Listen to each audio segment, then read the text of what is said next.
आप सबको जय मसीह की। आज तारीख है 3/2/2026। हम लोग शाम का वचन पढ़ेंगे। हम पढ़ेंगे निर्गमन की पुस्तक में से 31, 32 और 33 अध्याय।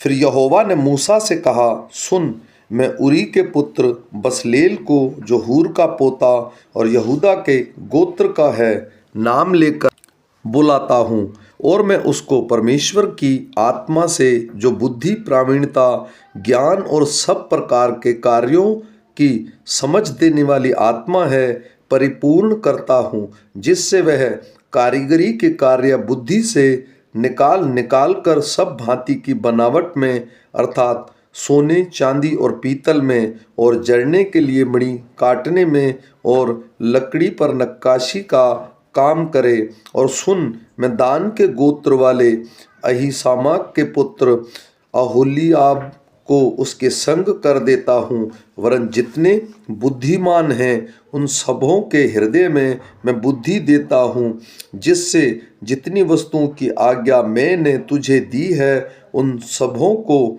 वे बनाएं, अर्थात मिलाप वाला तंबू और साक्षी पत्र का संदूक और उस पर प्रायश्चित वाला ढकना और तंबू का सारा सामान और सामान सहित मेज और सारे सामान सहित चोखे सोने की दीवट और धूप वेदी और सारे सामान सहित होम वेदी और पाए समेत होदी और कढ़े हुए वस्त्र और हारून याजक के याजक वाले काम के पवित्र वस्त्र और उसके पुत्रों के वस्त्र और अभिषेक का तेल और पवित्र स्थान के लिए सुगंधित धूप, इन सभी को वे उन सब आज्ञाओं के अनुसार बनाए जो मैंने तुझे दी हैं। फिर यहोवा ने मूसा से कहा, तू इस्राएलियों से यह भी कहना, निश्चय तुम मेरे विश्राम दिनों को मानना, क्योंकि तुम्हारी पीढ़ी पीढ़ी में मेरे और तुम लोगों के बीच यह एक चिन्ह ठहरा है, जिससे तुम यह बात जान रखो कि यहोवा हमारा पवित्र करने हारा है। इस कारण तुम विश्राम दिन को मानना, क्योंकि वह तुम्हारे लिए पवित्र ठहरा है। जो उसको अपवित्र करे वह निश्चय मार डाला जाए। जो कोई उस दिन में कुछ कामकाज करे वह प्राणी अपने लोगों के बीच में से नष्ट किया जाए। 6 दिन तो कामकाज किया जाए, पर 7वां दिन परम विश्राम का दिन और यहोवा के लिए पवित्र है। इसलिए जो कोई विश्राम के दिन में कुछ कामकाज करे वह निश्चय मार डाला जाए। इसलिए इजरायली विश्राम दिन को माना करें, वरन पीढ़ी में उसकी सदा की वाचा का विषय जानकर माना करें। वह मेरे और इजरायलियों के बीच सदा का चिन्ह रहेगा, क्योंकि 6 दिन में यहोवा ने आकाश और पृथ्वी बनाया और 7वें दिन विश्राम करके अपना जी ठंडा किया। तब परमेश्वर मूसा से सैन पर्वत पर ऐसी बातें कर चुका। तब उसने उसको अपनी उंगली से लिखी हुई साक्षी देने वाली पत्थर की दोनों तख्तियां दी। जब लोगों ने देखा कि मूसा को पर्वत से उतरने में विलंब हो रहा है, तब वे हारून के पास इकट्ठे होकर कहने लगे, अब हमारे लिए देवता बना जो हमारे आगे आगे चले, क्योंकि उस पुरुष मूसा को जो हमें मिस्र देश से निकाल ले आया है हम नहीं जानते कि क्या हुआ। हारून ने उनसे कहा, तुम्हारी स्त्रियों और बेटों और बेटियों के कानों के सोने की जो बालियां हैं उन्हें उतारो और मेरे पास ले आओ। तब सब लोगों ने उसको कानों से सोने की बालियों को उतारा और हारून के पास ले आए। हारून ने उन्हें उनके हाथ से लिया और एक बछड़ा ढाल कर बनाया और टांकी से गढ़ा। तब लोग कहने लगे, हे इज़राइल, तेरा ईश्वर जो तुझे मिस्र देश से छुड़ा लाया है वह यही है। यह देख के हारून ने उसके आगे एक वेदी बनाई और यह प्रचार किया, कल यहोवा के लिए पर्व होगा। और दूसरे दिन लोगों ने भोर को उठकर होमबलि चढ़ाए और मेलबलि ले आए। फिर बैठकर खाया पिया और उठकर खेलने लगे।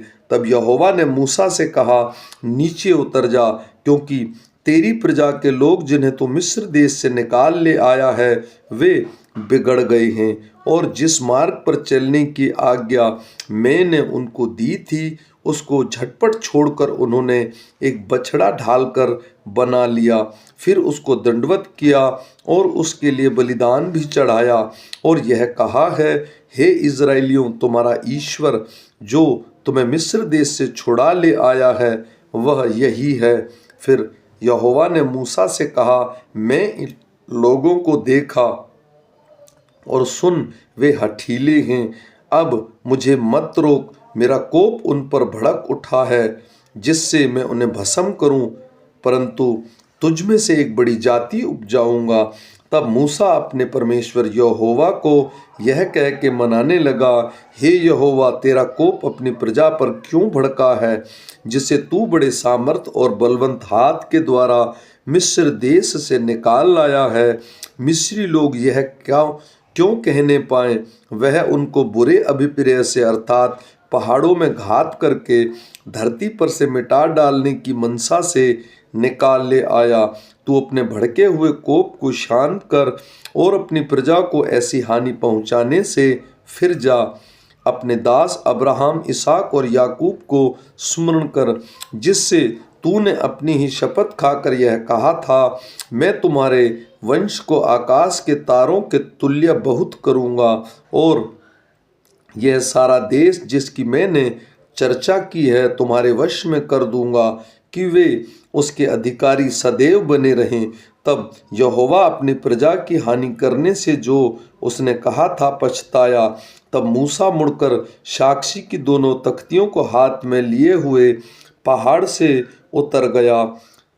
उन तख्तियों के इधर और उधर दोनों ओर लिखा हुआ था और वे तख्तियाँ परमेश्वर की बनाई हुई थी और उन पर जो खोदकर लिखा हुआ था वह परमेश्वर का लिखा हुआ था।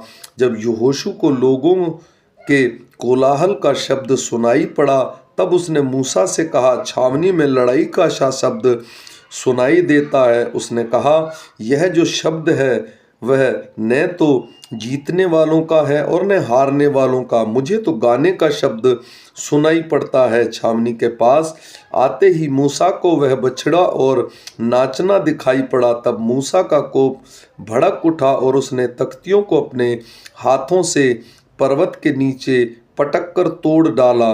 तब उसने उनके बनाए हुए बछड़े को लेकर आग में फूंक दिया और पीसकर चूर चूर कर डाला और जल के ऊपर फेंक दिया और इज़राइलियों को उसे पिलवा दिया।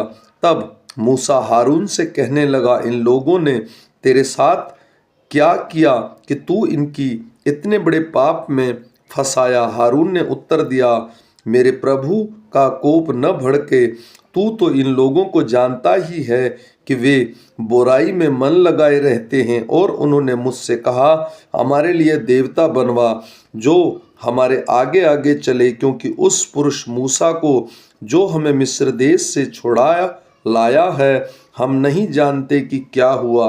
तब मैंने उनसे कहा, जिसके पास सोने के गहने हो वे उसको उतार लाए और जब उन्होंने मुझको दिया मैंने उसे आग में डाल दिया। तब यह बछड़ा निकल पड़ा। हारून ने उन लोगों को ऐसा निर्कुश कर दिया था कि वे अपने विरोधियों के बीच उपहास के योग्य हो गए। उनको निर्कुश देखकर मूसा ने छावनी के निकास पर खड़े होकर कहा, जो कोई यहोवा की ओर का है वह मेरे पास आए। तब सारे लेवी उसके पास इकट्ठे हुए। उसने उनसे कहा, इज़राइल का परमेश्वर यहोवा यूँ कहता है कि अपनी अपनी जांघ पर तलवार लटकाकर छावनी के एक निकास से दूसरे निकास तक घूम घूम कर अपने अपने भाइयों, संगियों और पड़ोसियों को घात करो। मूसा के इस वचन के अनुसार लेवियों ने किया और उस दिन 3000 के लगभग लोग मारे गए। फिर मूसा ने कहा, आज के दिन यहोवा के लिए अपना याजक पद का संस्कार करो, वरन अपने अपने बेटों और भाइयों को भी विरुद्ध होकर ऐसा करो कि जिससे वह आज तुमको आशीष दे। दूसरे दिन मूसा ने लोगों से कहा, तुमने बड़ा ही पाप किया है। अब मैं यहोवा के पास चढ़ जाऊंगा, संभव है कि वह तुम्हारे पाप का प्रायश्चित कर सकूं। तब मूसा यहोवा के पास जाकर कहने लगा, हाय हाय उन लोगों ने सोने का देवता बनाकर बड़ा ही पाप किया है, तो भी अब तू उनका पाप क्षमा कर, नहीं तो अपनी लिखी हुई पुस्तक में से मेरे नाम को काट दे। यहोवा ने मूसा से कहा, जिसने मेरे विरुद्ध पाप किया है उसी का नाम मैं अपनी पुस्तक में से काट दूंगा। तब तू जाकर उन लोगों को उस स्थान में ले चल जिसकी चर्चा मैंने तुझसे की थी। देख, मेरा दूत तेरे आगे आगे चलेगा, परंतु जिस दिन मैं दंड देने लगूंगा उस दिन उनका पाप का भी दंड दूंगा। अतः यहोवा ने उन लोगों पर विपत्ति डाली, क्योंकि हारून के बनाए हुए बछड़े को उन्होंने बनाया था। फिर यहोवा ने मूसा से कहा, तू उन लोगों को जिन्हें मिस्र देश में छुड़ा लाया है संग लेकर उस देश को जा जिसके विषय में मैंने अब्राहम, इसहाक और याकूब से शपथ खाकर कहा था कि मैं उसे तुम्हारे वंश को दूंगा। और तेरे आगे आगे एक दूत को भेजूंगा और कनानी, एमोरी, हित्ती, परिजी, हिब्बी और यूबीसी लोगों को बरबस निकाल दूंगा। तुम लोग उस देश को जाओ जिसमें दूध और मधु की धाराएं बहती हैं, परंतु तुम हठीले हो, इस कारण मैं तुम्हारे बीच में हो के न चलूंगा। ऐसा ना हो कि मैं मार्ग में तुम्हारा अंत कर डालूं। यह बुरा समाचार सुनकर वे लोग विलाप करने लगे और कोई अपने गहने पहने हुए न रहा, क्योंकि यहोवा ने मूसा से कह दिया था, इस्राएलियों को मेरा यह वचन सुना, तुम लोग तो हठीले हो। यदि मैं पल भर के लिए तुम्हारे बीच होकर चलूं तो तुम्हारा अंत कर डालूंगा। इसलिए अब अपने अपने गहने अपने अंगों से उतार दो कि मैं जानूं तुम्हारे साथ क्या करना चाहिए। इसलिए इजराइली होरेब पर्वत से लेकर आगे को अपने गहने उतारे रहे। मूसा तंबू को छावनी से बाहर वरन दूर खड़ा कराया करता था और उसको मिलाप वाला तंबू कहता था, और जो कोई यहोवा को ढूंढता वह उसे मिलाप वाले तंबू के पास जो छावनी के बाहर था निकल जाता था। जब जब मूसा तंबू के पास जाता तब तब सब लोग उठकर अपने अपने डेरे के द्वार पर खड़े हो जाते, और जब तक मूसा उस तंबू में प्रवेश न करता था तब तक उसकी ओर ताकते रहते थे। जब मूसा उस तंबू में प्रवेश करता तब बादल का खंभा उतर के तंबू के द्वार पर ठहर जाता था, और यहोवा मूसा से बातें करने लगा।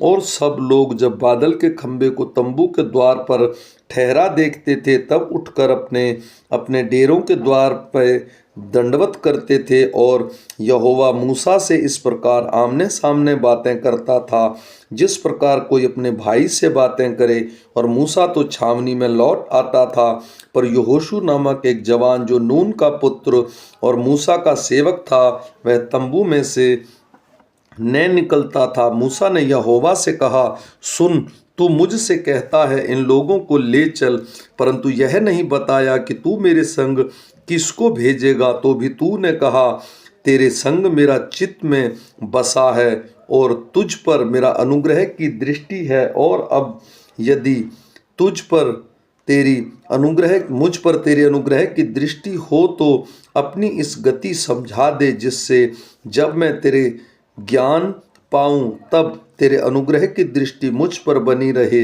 फिर यह भी ध्यान रख कि यह जाति तेरी प्रजा है। यहोवा ने कहा, मैं आप तेरे साथ चलूंगा और तुझे विश्राम दूंगा।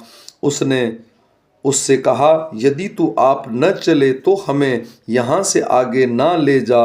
यह कैसे जाना जाए कि तेरा अनुग्रह की दृष्टि मुझ पर और अपनी प्रजा पर है? क्या इससे नहीं कि तू हमारे संग संग चले, जिससे मैं तेरी प्रजा के लोग पृथ्वी भर के सब लोगों से अलग ठहरे। यहोवा ने मूसा से कहा, मैं यह काम भी उसकी चर्चा तूने की है करूँगा, क्योंकि मेरे अनुग्रह की दृष्टि तुझ पर है और तेरा नाम मेरे चित्त में बसा है। मूसा ने कहा, मुझे अपना तेज दिखा दे। उसने कहा, मैं तेरे सम्मुख होकर चलते हुए अपनी सारी भलाई दिखाऊंगा और तेरे सम्मुख यहोवा का नाम प्रचार करूंगा, और जिस पर मैं अनुग्रह करना चाहूं उसी पर अनुग्रह करूंगा और जिस पर दया करना चाहूं उसी पर दया करूंगा। फिर उसने कहा, तू मेरे मुख का दर्शन नहीं कर सकता, क्योंकि मनुष्य मेरे दुख मुख का दर्शन करके जीवित नहीं रह सकता। फिर यहोवा ने कहा, सुन, मेरे पास एक स्थान है, यहाँ तू उस चट्टान पर खड़ा हो, और जब तक मेरा तेज तेरे सामने हो के चलता रहे, तब तक मैं तुझे चट्टान की दरार में रखूंगा, और जब तक मैं तेरे सामने से होकर ना निकल जाऊं, तब तक अपने हाथ से तुझे ढांपे रहूंगा। फिर मैं अपना हाथ उठा लूंगा, और तू मेरी पीठ को तो दर्शन पाएगा, परंतु मेरे मुख का दर्शन नहीं मिलेगा। आमीन।